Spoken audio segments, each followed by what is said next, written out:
Christina from Washington, D.C., from the Office of the United States Trade Representative. So I only flew 7 hours to be here, unlike some of you who have flown 30. But this is such an impressive gathering of small businesses from around the United States and startups from around the world. It's a real pleasure to be in Redwood City at Startup Grind to share tips for international negotiations and international trade for startups and small businesses.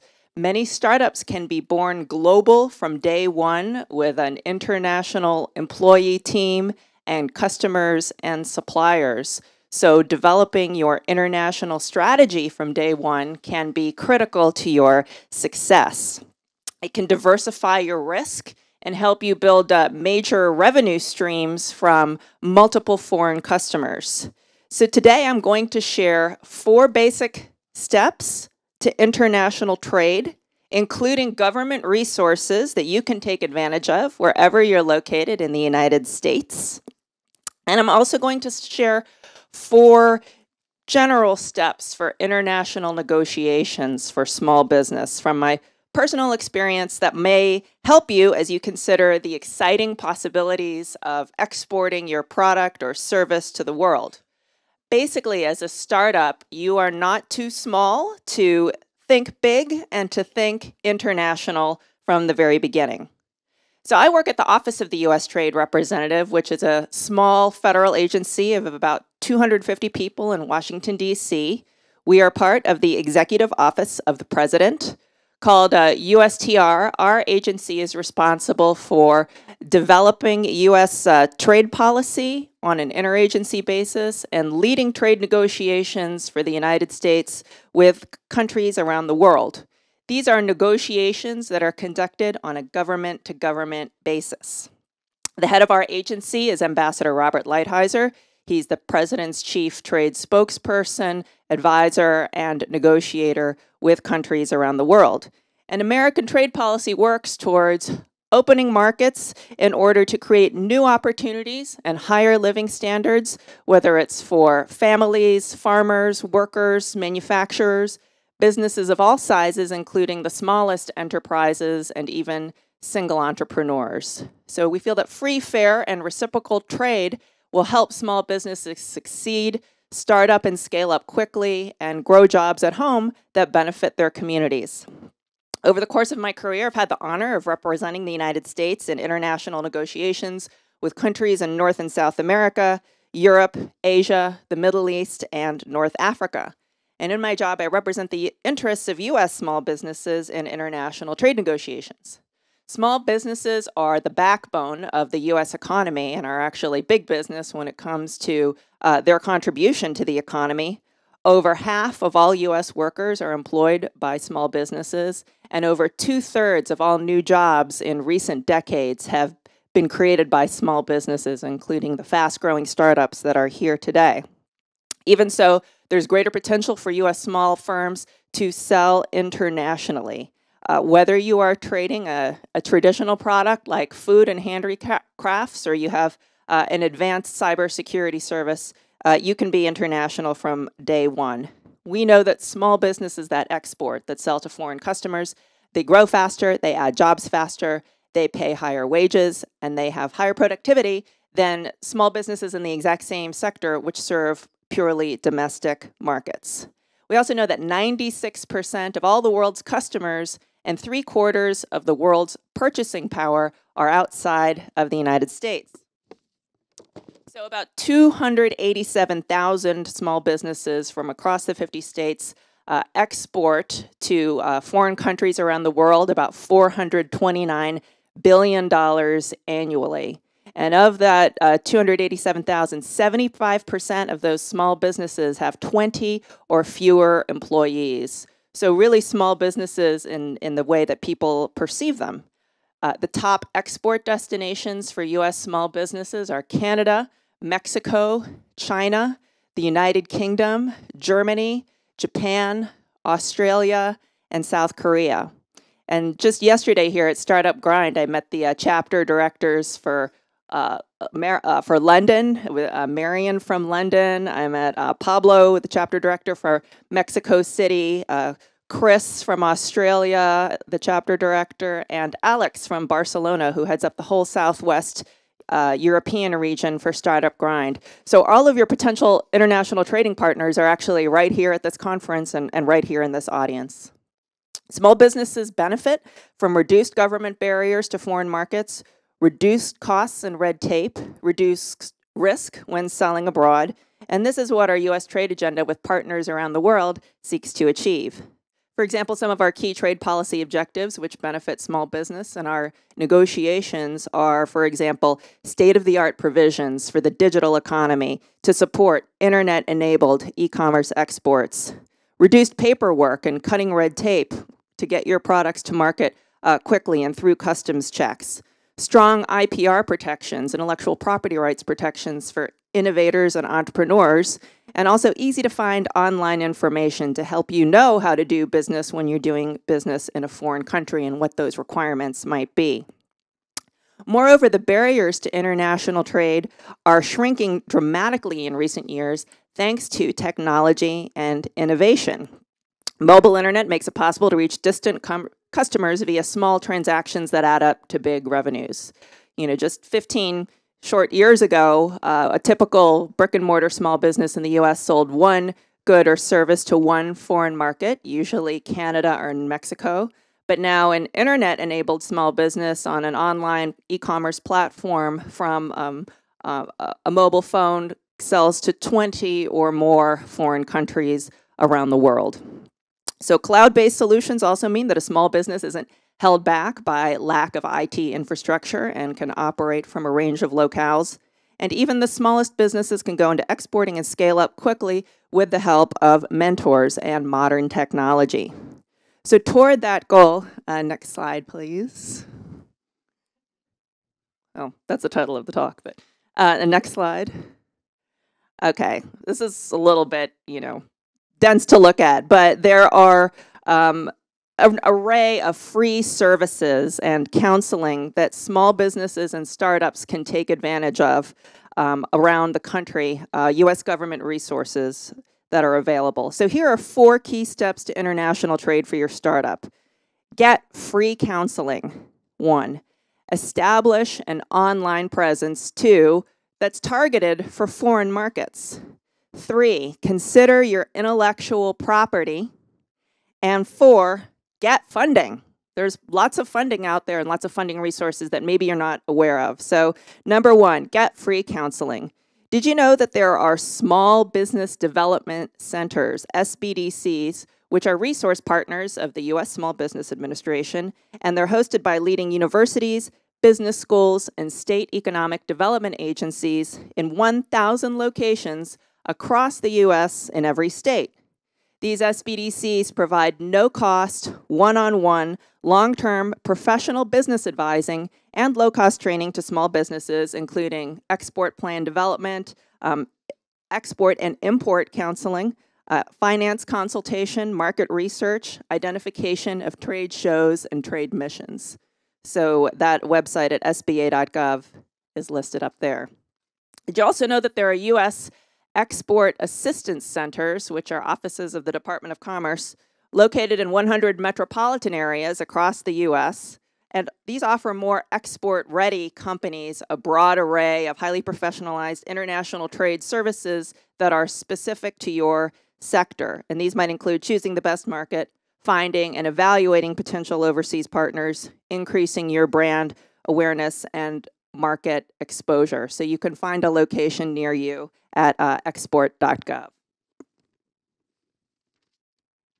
Also, establishing an online e-commerce presence. This is probably pretty obvious to most of the people who are here that nowadays a one-person home-based business can have potential exposure to millions of customers and businesses overseas.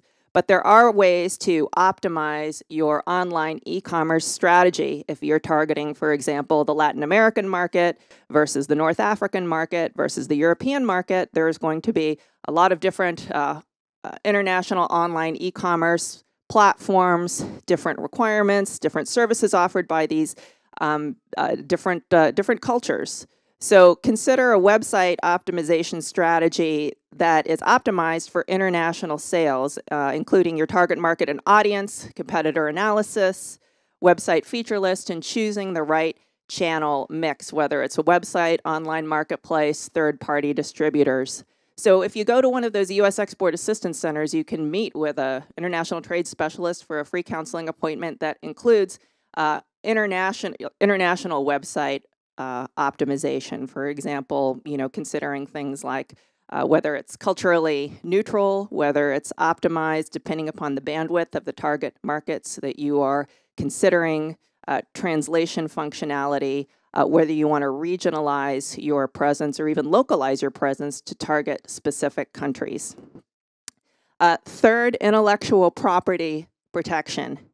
Potential loss of control over IP or inadequate protection of your intellectual property or theft of trade secrets are major concerns for tech entrepreneurs, and a frequent mistake that small businesses just starting out often don't realize to think about how to protect their intellectual property. StopFakes.gov is dedicated to helping U.S. companies protect their innovations and safely market their products overseas and at home. And here you'll find guidance and resources to help you understand how to register your company's intellectual property and to protect it from counterfeiting and piracy. So there are lots of country-specific intellectual property rights toolkits on the StopFakes.gov website. And then number 4, getting funding, getting money. Smaller exporters, small businesses may find it hard to get loans for things like day-to-day operations, advance orders with suppliers, and refinancing existing debts. That's why the Small Business Administration created programs to provide lenders with up to a 90% guarantee on export loans. And you can find these specialists through the SBA International Trade Finance Network at those local SBDCs that I mentioned. So 3 key products you should be aware of: the Export Express loan. Export Express lenders can help you get capital quickly. Loans are typically approved within 36 hours and can be up to $500,000. The Export Working Capital loan is another product which allows small business owners to apply for loans in advance of finalizing an export sale or contract. These loans can be up to $5 million, and the turnaround time is usually 5 to 10 business days. Finally, an international trade loan helps small business enter international markets and make investments. These loans offer a combination of fixed asset, working capital financing, and debt refinancing. The maximum loan is $5 million in total financing. And then another important program you should be aware of is America's Seed Fund.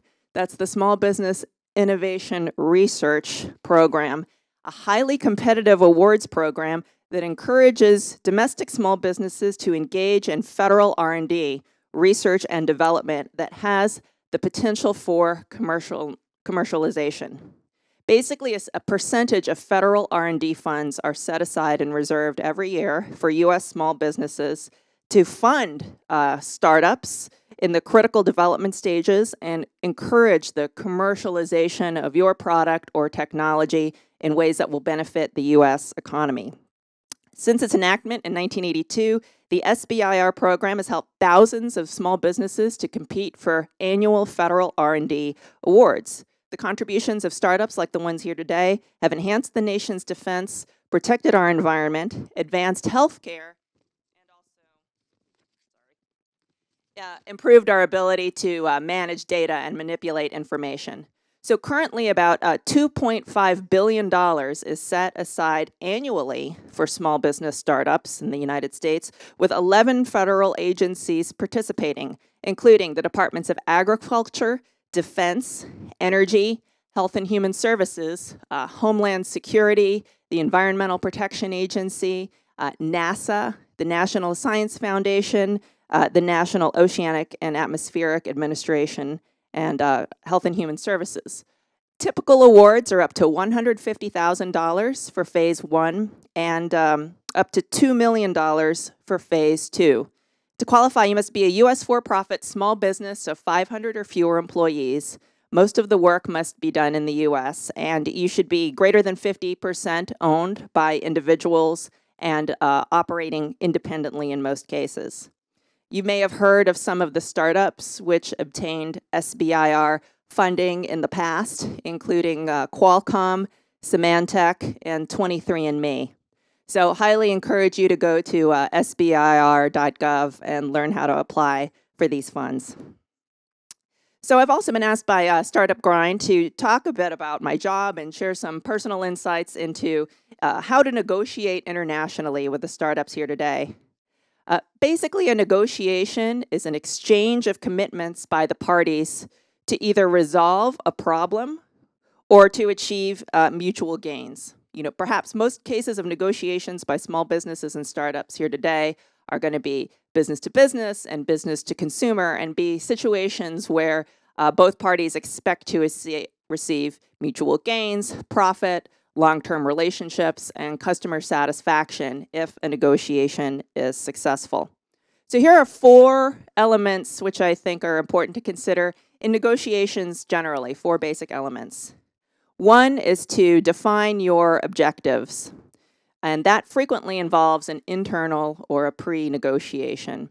So to give an example from U.S. trade policy, our agency, USTR, would consult widely within the executive branch among all the other federal agencies which have a stake in trade policy, whether that's Commerce or Treasury or the State Department or Agriculture and others. We'd consult with our congressional committees of jurisdiction. We consult widely with industry stakeholders and the public via Federal Register notice, requests for public comments, and public hearings. We'd also consider statutory requirements and sources of information, such as an internal economic analysis to develop U.S. positions. So in this example of U.S. trade policy, negotiating objectives have to be published online 30 days prior to the beginning of an international negotiation. Number 2, define the range of possible outcomes and solve the collective action problem. So what does that mean? Define a common problem and a solution to provide.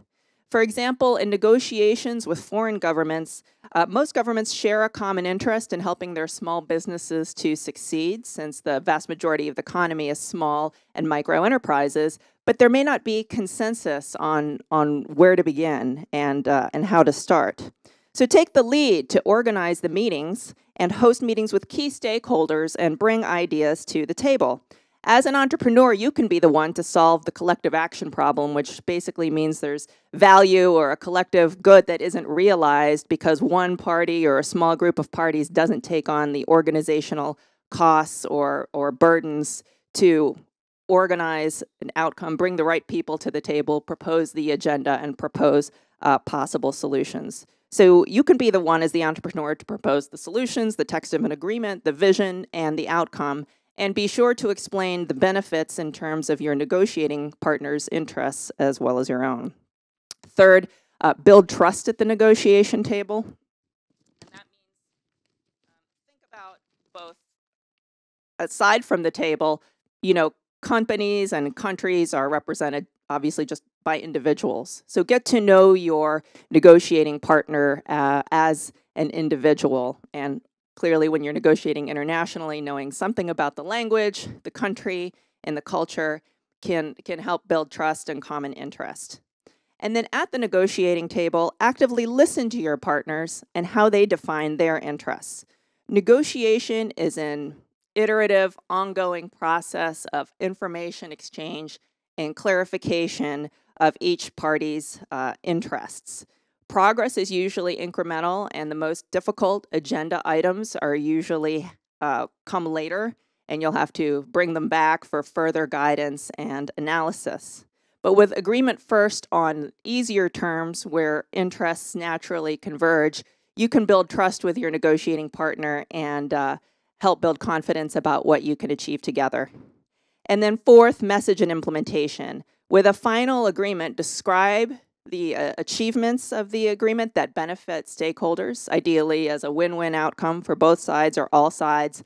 It has to be an outcome that can be brought home and win support for implementation. And of course, be sure you can deliver on your commitments and verify that your trading partner or your negotiating partner has the capacity to deliver on their commitments as well, because an agreement with no implementation is nothing. So I know that sounds a little bit abstract, so maybe I can give an example just from the Startup Grind conference that we're all here at today. You know, define your objectives. Well, for Startup Grind, maybe that's connecting startups and educating them and inspiring them, right? So maybe those objectives were developed as a result of consulting with stakeholders about what startups might need. And then defining possible outcomes and solving the collective action problem. Well, if you want to, you know, create a network of startups, what might be the options for doing that? Maybe that's a purely online community. Maybe you just focus in your region or in metropolitan area, or maybe you create an international network in 500 metropolitan cities around the world with directors of startups in each chapter. But that's a great idea, but who's going to solve the collective action problem? How do you get people to the table and get the right people in the room? So I think folks like Derek and others at Startup Grind have accomplished that. And then, you know, message and building trust. Obviously, the values of Startup Grind, you know, making friends and also helping others is helped to develop trust in the network.